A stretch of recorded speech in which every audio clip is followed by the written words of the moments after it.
बघा मॅडम आता काय करायला नेल पेंट कशाला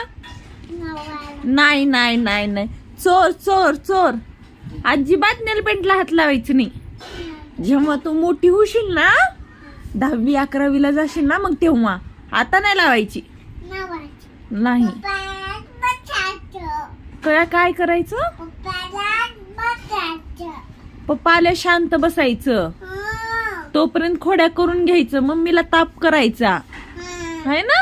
मग पप्पा आले की गुडगरलं सारखं वागायचं म्हणजे पप्पाला वाटावं की मम्मा खोटं खोटं बोलते रिया तर तिला काही त्रासच देत नाही है ना वा ग वा किती शहाणी आहेस ग तू नको बाबा मला नाही मी लावली नेल पेंट काय हाताला दिसत नाही हे का हा तुला कसं दिसणार